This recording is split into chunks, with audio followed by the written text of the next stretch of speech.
Welcome. So here we are at our notes, solids of revolution. So basically, we've been finding areas under curves. Using the integral, and the integral came from the Riemann sums that we started with at the beginning of the unit. So basically, finding the area of a rotated curve is going to be what we're doing today. That is what is called the solids of revolution. So basically what that means is we're taking an area, rotating it around to create a volume. We're going to take a look at what that looks like. And I'm going to try my best to provide some visuals so you can understand what's happening. So again, the learning target today will be to find the volume of a rotated 2D image. 2D image, what I mean by this is a rotated area. And again, we know how to find the area of a function by finding the integral. To achieve our learning target, I need you to first remind yourself that the area of a circle is pi r squared. We need this to construct our formula. This is the area of a circle, and yes, circles are going to come up. Alright, so first off, we will begin by doing our example of finding the area of this right here, y equals 2/3 x, rotated about the x-axis from 0 to 3. So before we see what this looks like, let's find the area first. The area of this function from 0 to 3, you all know how to do. You would construct this integral from 0 to 3 of the function right here. This right here is going to tell us the area under the curve, not the volume. The volume will be coming up in a second. First, let's find the area. We take the antiderivative, the 2's cancel. Then we would plug in my upper and lower limit here. I would first plug in my 3 squared divided by 3, that's 3, minus 0 on top just gives me minus 0. So the area under the curve of this function is simply 3, right? By the way, guys, you did not need calculus to find this out. Actually, because this is a line, we could draw a triangle and also find the area under this curve. And this curve, the area under this curve right here is 1/2 base times height. As you can see, the base is 3, the height is 2. If you use the basic geometry formula, you are able to find the area of this curve. But anyhow, let's move away from that. So we have the area. The goal is to imagine that this, if I were to pull this down and rotate it around the x-axis, I'm going to create what looks like a cone. And that's our goal. So to find the volume of a rotated area, we're going to have this different process. We're going to imagine rotating the area about the x-axis by 360 degrees. This is what this picture is doing. What it did was I took this triangle, this area triangle that we just had, I took it and I dragged it around the x-axis to create what looks like a cone. It basically is a cone. But our goal is to find the volume of the cone. We already have the area. How in the world do I find the volume? This is where circles will be coming in. And as you process that, you can pause the video. Circles will be coming in, and I'm going to explain how. So we're going to be using the idea that we did when we talked about Riemann sums. Remember, before I introduced the integral, we talked about how to estimate the area under a curve using rectangles. In this case, instead of using rectangles, what we're going to do is imagine that I'm slicing this up and down like so and creating lots of little miniature circles.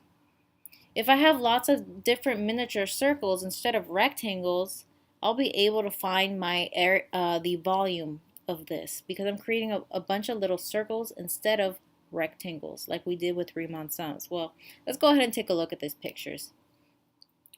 So, okay, to find the volume of this rotated figure, like I said, we imagine slicing up circles with infinitesimally small widths that we call dx. So this is what it looks like if I was to slice it all up, right? And then I was to stretch apart and take a look at these circles, right? It's and let me remind you guys, infinitesimally, remember we had that little history lesson where I talked about how infinitesimally means something just infinitely very small.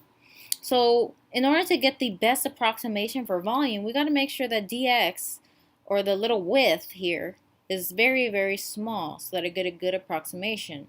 Another thing I want to note is my radius right here. So from the middle up to the top, is actually my function, because this is like our x-axis up to the top of the function. Even if the function is changing, it's just going to be fx. So our radius for each circle right here is just the function f of x.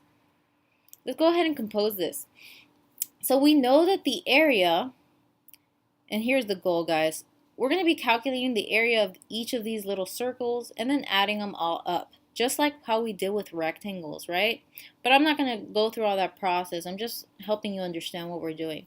So anyways, the area, let's look at this big old circle right here. The area is pi r squared. So pi, but instead of r, we're going to put f of x, and then r squared. And then that's the area, right? To get the volume, we multiply the, oh God.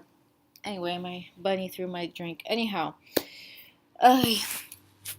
So we multiply in order to get, so we know how to find the area, but to get the volume of this little circle with a little bit of width, we take the area and we multiply it by a width.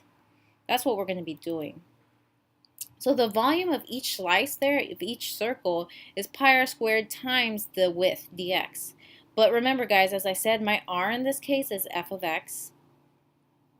See, we just substituted. Great. Now remember, we talked about, all we just found right now is the volume of one slice. To get the infinite amount of slices here, the volume of all of them, we take the integral. Right? So this is actually now my formula. This is how you find the volume of a rotated curve. By the way, if it makes your calculations easier, you can, if you want, pull out this pi in front because it is a constant. You can do that if you want to make your calculations easier. But basically, this is it. This is finding the volume of a rotated area. All right, let's move on to the example. Well, actually, before that, just in case, if you are still struggling to visualize this, right? I have this that I found on Desmos here. For some reason, I don't know if you guys can figure this out, how to get rid of this line. This isn't exactly, I tried to make this look like exactly my function here, like the straight line and the triangle. What I'm going to do is this colored segment, you see, I'm going to try to rotate it around to create that little cylinder thing that we just saw. So what I'm going to do, and by the way, you may skip this portion if you already understand how to visualize this before we go on to the example. So N right here, I'm going to move it. My N is basically rotating my triangle here. As you can see, great.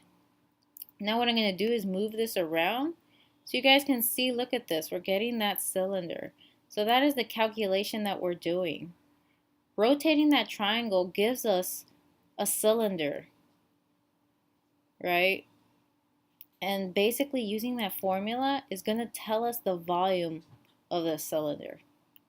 So that's basically what we're doing. But it's not our exact function. I have to still play with that a bit to get the exact function that we were just working with.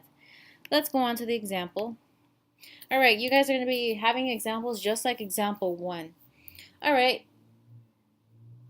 which is basically the one we just did. Okay, so I mean, we didn't calculate this yet, so let's go ahead and do that. Finding the volume of this function, right? We're going to set it up with our formula. So let me remind you, our formula was pi integral f of x squared dx. As you can see, I already plugged in my f of x. If you want to go back in the video, you could take a look at the formula. But all I did is plugged in my function and have a pi in front. So that's it. This is going to tell me the volume of this curve rotated. So first, before I take my integral, I'm going to take this 2 and I'm going to apply it. Basically, this 2 is going to go to the top, to the bottom, and to the x. You're supposed to get this. Now that you have that fully simplified, let's go ahead and take the antiderivative of this part. Then we'll plug in, and then we'll add our pi at the end. Alright, so the antiderivative is going to be 4 over 9 x to the third over 3. You could simplify already if you want. What did I do? Okay, all I did is I combined everything up top. So 4 pi x squared all over x cubed all over 9 times 3 is 27. Good. Now I'm going to do 0 to 3. I'm going to plug in 3, subtract by 0, because luckily 0 is nice. Yeah, so I guess when I plugged in 3, so 3 to the cubed gives me 27. 27 and 27 cancel. You're just left over with 4 pi. Because when I plug in my 0 into the antiderivative right here, you just get 4 pi times 0 over 27. Again, I apologize that I'm not showing that calculation, but because we've been doing these calculations in class, I expect that you can figure it out. Please ask me during class if you want to see that calculation. Otherwise, that's it. Your examples are basically just like this example. Feel free to reach out, ask for questions, but make sure you ask your group first. All right, let's get out of here.